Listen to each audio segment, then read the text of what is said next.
Hello, Sagittarius, Sagittarius, Sagittarius. Ngayon ay isang makapangyarihang full moon, panahon ng paglilinaw, pagbibitaw at pagpapalaya. Alamin natin kung anong gustong ipakita ng universe sa puso mo. Card number 1. Ano ang naabot na cycle o natapos na para sa iyo, Sagittarius?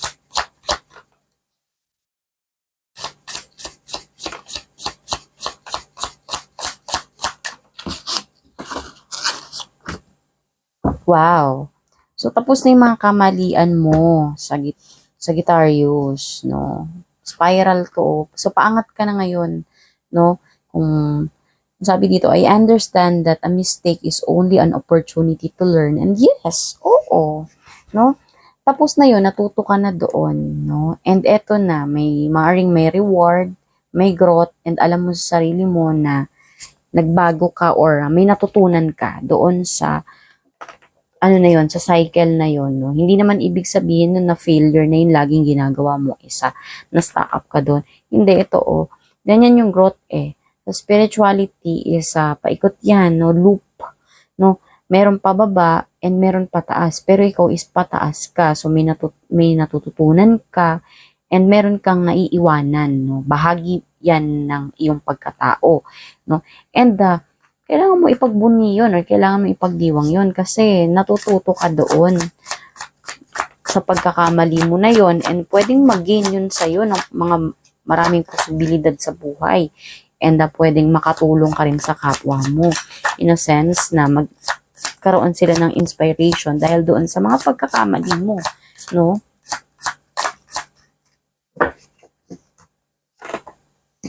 And green ang nakikita kong aura dito no? Green aura may healing dahil dun sa kamalian mo na yun na eto na, no? Tapos na yung mga pagkakamali mo yun, malamang na na-master mo. So, eto na, nagkakaroon ng healing. Alam mo na ngayon yung lesson learned, alam mo na yung mga bawal at mga dapat, no? And, tapos na. And, sa card number 2, anong dapat bitawan is yung, eto na yung, papakita na sa'yo yung purpose mo, kung bakit nangyari yung mga failure na yon, kung bakit kailangan na dumaan ka doon sa pagiging disappointed ka, or maybe may na-disappoint kang tao, ganon, no? Yung kalungkutan mo, pwedeng nagka-depression, anxiety ka, and eto na, makikita mo na lahat ng naging purpose nun, no? I know what I am here to do and alam mo kung paano yun ulit gagawin ng hindi lang ng pure katalinuhan, hindi lang ng pure strategy, kundi ng buong strength, ng buong puso, no? Alam mo na yung formula nun, no? Nung purpose ng mga naging kamalian mo na yon. Wow, no?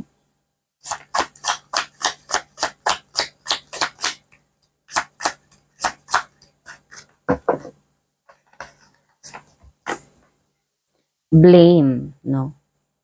And dahil doon, nakikita mo naman yung mga pagkakamali and nakita mo naman na nagkaroon ka naman doon ng growth, di ba? Kasi kung hindi ka nagkamali, alam mo naman na hindi ka mag-grow, no? As person, hindi mo siguro makikita yung mga hidden talents mo, yung potentials mo na babagay or mas maraming opportunity na hatid nun sa'yo, no?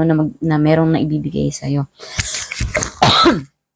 And therefore, wag kang mag-blame, wag mo nang sisi, wag ka nang manisi or wag ka nang magreklamo na nung mga time na failure ka, no, na disappointed ka, no, sisisihin mo pa yung mga tao sa paligid mo. Excuse me. No, na kailangan mo pang sisihin yung mga tao sa paligid mo na sila yung nagpahirap sa akin, kaya lalo naging mahirap yung buhay ko, no? And tapos na yun panglas na itong blame na tanungin mo yung sarili mo, ano ba yung totoo para sa'yo, Sagittarius? Totoo ba or nakakatulong ba para sa'yo na sisihin mo pa yung mga sitwasyon mo, yung nakaraan mo na yon, na failure ka, na disappoint ka, pinahirapan ka palalo, no, mas lalo, doon mo nga na-discover yung strength mo yung potential mo na kahit na binabagyo ka ng problema o ng kabigatan, is nanatili kang matatag, natuto ka, hindi ka sumuko or lumaban ka. Ganun, no? So, i-release mo na dito yung pagiging reklamador, or kailangan maging ano sa'yo yun, maging klaro sa'yo yun, no? Na puro ka ba nagre-reklamo, tapos na yun, or sinisisi mo pa yung ibang tao na eto na nasa ano ka na tugatog ka na ng learnings no? Mapapakinabangan mo na itong mga nangyari sa'yo sa nakaraan no? Na kasi nakikita mo na yung purpose nun, no?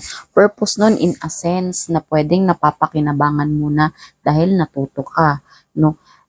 Or kaya mo nang proteksyonan yung anong meron ka or kung ano ka dahil doon sa kamalian na nangyari sa'yo sa nakaraan. Ganun, no? So, walang dapat i-blame. Dahil kung meron kang i-blame, may possibility na pwedeng mawala yung power na yon, no? Bulag ka na lang doon sa mga taong nagpahirap sa'yo. Dapat maging open ka doon sa mga lesson learned, no? Na nakuha mo, no? Hindi doon sa mga taong nagpahirap sa'yo, no? Balance lang dapat. Hindi din to the point na wawalain mo yung mga ginawa nila sa'yo. Lesson learned lang yung kukunin mo na nagbigay sila. Yung mga taong nakasakit sa'yo, nagpahirap sa'yo, is kunin mo lang yung lesson nung hinatid nila sa'yo, no?